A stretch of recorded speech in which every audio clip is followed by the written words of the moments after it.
It's the social media audience. Okay, good evening everyone. Thank you for coming out to our event tonight. We are doing a Q&A session with our irrigation tech, Doug Reed, and a meet and greet via Zoom with our new lake maintenance vendor, the Lake Doctors, and that will be with Phil Garner. So I'm going to first introduce Doug Reed, and I'll let him introduce himself and talk about where we've come from, partnering with him, and where we are currently, and also what to consider for the future, big and small. So we'll be able to ask questions throughout. Don't wait till the end, and we'll go from there. So thank you all again, and Doug, all you. All right. Thank you very much. I appreciate it. Douglas Reed, nice to see everybody again. I appreciate the opportunity. Kind of just a mini state of the union of where we're at and where we've come from. I think we just finished up a year contract for the irrigation maintenance. I know last year at this time we were kind of full bore into finally going through the community, and there was quite a bit of repairs. I know probably in the springtime we had multiple repairs in regards to zones not running and not functioning. I can attest to you today that we don't have a whole lot of repairs as in zones not working. Everything is working. To my knowledge, I try to check the system on a weekly or bi-weekly basis. Prior to my arrival, I kind of do what's called a ping test. I go through everything to make sure it's working. Now I know there was an example like this past weekend. Tony, of all people, had an issue with his zone and it was a faulty decoder. But again, by doing this ping test, we're able to detect whether you have a bad decoder, short on the solenoid, and we can address it rather quickly. Thank goodness we've been getting a lot of rain, so we haven't been able, we aren't leaning on the irrigation system quite as much. I know I've been in close contact with George in regards to rain delays, which obviously helps with overwatering and health of the plant and the grass and wear and tear on the equipment. So that's helping. As far as the wet checks, it seems like we're trying to do, obviously we're doing twice a month, which we're contracted for, but sometimes we're able to kind of sprinkle in there in the third week, depending on how much proposals we have been finding that are above and beyond the wet check scope. The proposals were a lot. You saw a big uptick in proposals that's outside of the wet check scope during the springtime when we didn't have a whole lot of rain. So it's hard to detect, and let me just kind of summarize. It's hard to detect when you're getting a bunch of rain where your deficiencies are with coverage. So over the years, when the place was new and it was young, a lot of the plants were smaller, you probably had much better coverage than you currently have. Now that vegetation has matured, plants have overgrown and out of the beds, and the beds have expanded, but the irrigation has not been moved to accommodate for that. That's where we're finding, especially in the springtime when we weren't getting any water, or rainfall I should say, we found those deficiencies. When we made our initial, on that wet check, on 2 or 3 controllers or section, we found quite a bit of deficiencies because of a lot of dry spots. That's when the homeowners were putting in quite a bit of requests and work orders stating, I've got dry spots, and again, it's notorious. Every year it happens, and that's when we can kind of see the shortcomings of the system per zone, right? Plus, you also have to take into consideration that you have a lot of people over the years, and I know that you will come into play on this. Oops, excuse me. I apologize. I should have. The ARC committee. I think this is a vital piece, and we can talk offline on this. Over the years, I don't know how much of a system was in place, but I think it's prudent and advantageous to make sure that we have some type of process and protocol in place, because what we're finding out there as we progress is we're finding damages that are done under patios. And pools that have been installed and there's no coverage in certain sections. And I think that's, you know, we're finding that more and more as we progress, that you know, people are, you know, installing pools, have installed pools, extended patios, put in walkways, and there's people that have complied, and I think it's great. But there needs to be a system kind of implemented and really, I guess, what's the word I'm looking for, enforced. So that way we have consistency throughout the community. It's not the wild, wild west. And so that's, you know, I know it's always a challenge, but if we could kind of get people thinking that way, it would definitely help the community as a whole overall. So I'd like to talk a little bit about long-term, kind of I guess a short, mid, and long-term agenda. I know it's been kind of a sticky topic, but wire issues and concerns out there with the communication from the controllers to each one of the valves. Currently we're good, and you know, we can continue to keep it functioning, but it's something that probably should be addressed, and this is something that we can do over time. It doesn't necessarily need to happen overnight, but it can be something that can be taken in stages, and it can be addressed and rectified. The wiring situation is, again, currently, because we're staying on top of it, but when you turn the other cheek on it, that's when you start having issues. It's just like your car. If you don't maintain it, you just constantly drive it, and especially an older car, you have a tendency to have issues if you don't pay attention. So, you know, wiring issues always been a kind of a slippery slope here.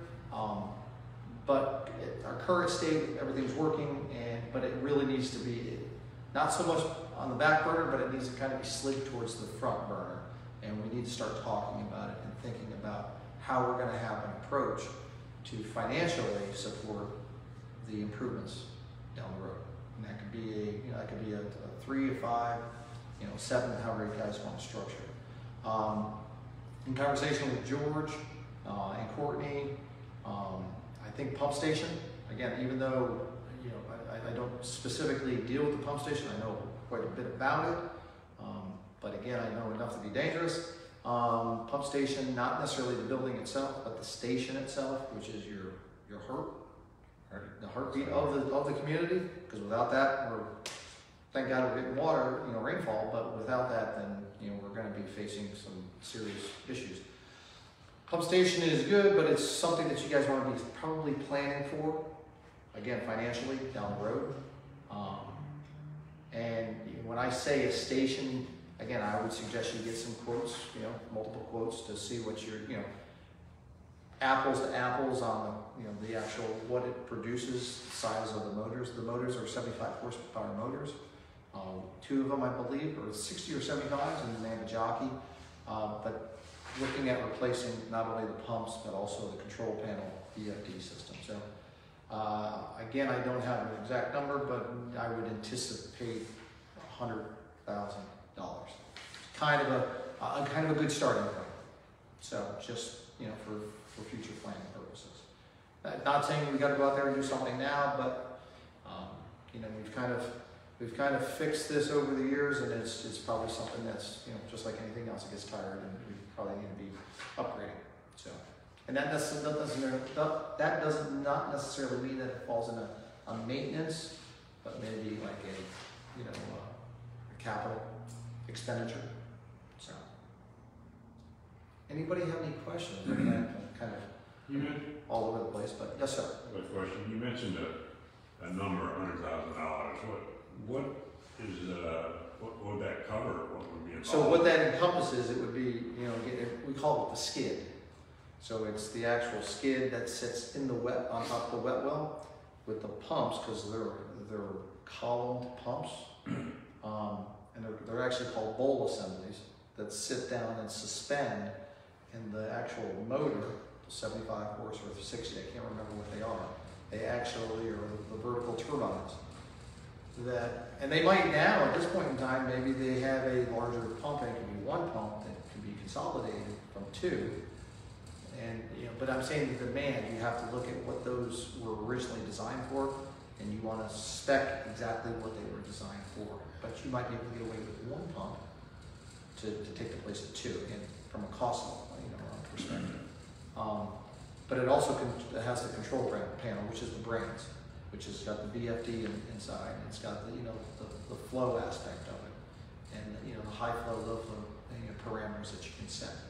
So we call it a skid that encompasses basically the pumps, the motor, and the control panel. And while you're at it, you would dive your wet well that the pumps are sitting in and inspect that. Now I just talked to George this morning, and I guess they have the diver out, and he inspected the check valve that's supposed to be replaced because when he had shut off the pumps because we had a bunch of rainfall and it went for 4 or 5 day duration, apparently it lost prime. So the check valve, it wasn't holding, and all the water drained back and it didn't stay up into the head of the pump. And then the pump just doesn't have enough, it's not designed to pull it that whole great distance. That's hence the reason why they have a check valve. It kind of keeps the water in the column of the pipe all the way to the pumps. And what happens is when that bleeds back and it's not holding, it's just like a door. When it doesn't hold and it leaks, and that water starts falling back, the jockey pump is trying to constantly keep the pressure on the system. Makes it work harder. And it makes it work harder, which again. Do they have to reprime it when that happens? Well, when it loses prime, you have to reprime it. And Yeah. I kind of explained to George how you can kind of reprime it without having to call the company out here every time to do it manually and charge them a service charge. And he was very grateful how I told him you just basically backfeed with a hose and you close off some valves and get the water to fill the column and then turn on the pumps and kind of get the pumps to kind of work with you along, backfeeding the water back into the column of the pipe. Which it works, but again, when you turn off your pump, when you have long durations of rainfall, now they do have a butterfly valve that they recently replaced on the discharge side of the pump, which was beneficial. But now you've got all these different parts that they start wearing out. Just like us, when we get older, we wear out. Yes, sir. What's the lifespan of this kind of equipment? A pump station usually is, again, it's all based on usage. Again, that pump station was kind of out in the elements there for the longest time. When I say elements, it wasn't enclosed. It had a roof over it, but just up until the last several years, it was kind of out in the elements. Now it's enclosed, that's going to help the longevity, and it's all about preventive maintenance. So, and I think Courtney and George have done a great job at keeping the preventive maintenance on it, but again, being out in the elements and maybe the preventive maintenance didn't happen as often, and it was more of reactionary maintenance. You should get 20 plus years out of a pump station. There should be no reason. And I know from a golf course perspective, it used to be about 20 years. But again, that's servicing the pumps probably once a year, checking the intake once a year. The loveliness about it is I don't think you ever have to worry about your lake running low, because that thing is the depth is quite deep. Do you know the status of that check valve that they looked at today? I don't. I think just talking to George, they looked at it and I think they inspected it, and it is towards the end of where the filter is. But I don't know the status of it. I know that I think it's in the budget to change. That would be a question. We're talking about the check valve? Yeah. The check Yeah, valve. so we're going to be getting a proposal from Sullivan. They were out there today, and we anticipate to get the report of exactly what the issue is and what they're going to do. But ideally speaking, with a pump station, you should maintain it at least once a year. Sometimes they do it twice a year. Do a dive inspection of the intake, because the intake, what happens is it's got a screen on it. It kind of keeps all the larger particles out, opposed to being sucked up into the bowls and into the pump, which can tear up the pump. Sometimes that intake screen deteriorates over time. So that's why it's good to kind of just do a kind of physical inspection. You can't just go in there and pull it up, because I want to say it's like an 8-inch intake. So you have to have the diver go in there and inspect it. And again, companies like Sullivan, that I think that's doing your maintenance, they probably have the ability to do that service as well. It's kind of all encompassed. So. I assume when you talk about rebuilding the pump station, that's got to be done. That's a one-time. Well, I say one time. It's got to be done all at one time. You take it down. You got to. Well, you can't do it piecemeal? No, it would be, they build the station to, you know, again, to mirror this one. And again, there might be some modifications. Again, it's all about the gallons. So if that thing produces, and again, I don't know off the top of my head, but if it produces like 1,000 gallons a minute, I'll just use that example, they would build you a station that would fit in that wet well on a skid, and then it would be disconnected. It might be down for a day or two. But then they would basically crane it in and pull out the old dismantle, set the new one. The wiring you're talking about. Wiring, dismantling. Oh, the wiring you're talking about out the field? Yeah, Yeah. you didn't talk about a cost to that. I mean, at one point, I remember saying to replace the whole irrigation system was like $350,000 or something like that. No, I don't think you necessarily need to replace All the wiring. PVC, Right. but I do know that the wiring is your communication that goes from your controller. You have 6 of them scattered throughout the community to your zones, to each individual valve. What kind of cost is that? I don't know, you'd have to measure out linear feet, and you know, a lot of this stuff is in conduit, but I do know that some of this stuff, when the previous administration was here, they tried pulling some of it out through the conduit, thinking that they would be able, and some of it would pull and some of it won't. So I don't know if it's just filled with dirt, it's just wedged in there, or it's been compromised and crimped. So, but That's something that could be done over a period. exactly, and you could do it in sections. Like if you wanted to do, and I'm just using an example, not because I favor Paula, but if you wanted to do Silver Wolf and do it all the way out to the gate on Silver Wolf, and then say, okay, let's get a proposal for that, and then Would you do it by controller? How would I mean, you don't have to do it by controller. You can do it by, because Silver Wolf, kind of keep in mind. Remember, Silver Wolf controller does Swallowtail. Right. Does that one house, which is funny, the last house or the first house when you come into Key Deer, Yeah. that house, and then everything down Swallowtail, and then in Silver Wolf, and then back out. Yeah. Okay. But you could bring it up to a certain point and stop. You don't have to go down Swallowtail and do just that control. Okay. So, but there's a lot of linear feet wise. There's a lot of wire that runs throughout the community, and it's the original. A lot of this stuff is original wire. So, but yes, you can do it, and again, you could make that over a 10-year period if you chose to. I mean, instead of trying to bite off that, eat that elephant one bite at a time or all at once. So, and another thing, and Dan can attest to this, is these larger lots. I'm starting to see this. The larger lots really, my opinion, could have used 2 valves. Okay, so in Dan's case and across the street and some of those corner lots, not so much the lots on Key Deer where Tony lives, but some of the corner lots. I'm noticing, I just visited the lady Phyllis just down the street from there. Big lot, she's only got 1 valve. And really you have a lot of heads on 1 valve. And it's nobody's fault in this room, but technically it really should be 2 zones to split, so that way you have adequate pressure, because they've got way too many heads on 1 valve. A 2-inch valve is normally about 100 gallons, 110 gallons. And the problem I see is that back when they built the actual property, they should have had 2 valves on those larger lots. Now your neighbor, the Dan, to your right, if you're looking at your house, and all those houses, one zone is fine. When you start getting those corner, those larger lots on those parcels that are, they should really have 2, because what happens is now you don't see as much, but, and Dan can attest to this, in the springtime, you got hot spots, because you just don't have the adequate coverage. When you go up to a sprinkler head and it's running, you push it down to pop up, you should have resistance. And I know in Dan's case, it was like you could just push it with your thumb. You should have more resistance. That means better pressure. And people think, well, just add a couple more heads to get better coverage. And the problem is you're actually doing more damage than you are good, because now you're almost at that threshold where the whole system then collapses, and now you don't have any pressure. So that's just food for thought. I'm not saying anything got to be done. I'm just saying is it's not just Dan, it's other homes that I noticed out there, like Phyllis, when I stopped and saw her this past weekend, same situation. She wanted add 6-inch pop-ups in the back, and I advised her, don't do it because you're running the risk of not having any pressure whatsoever. And you turn it on, and she's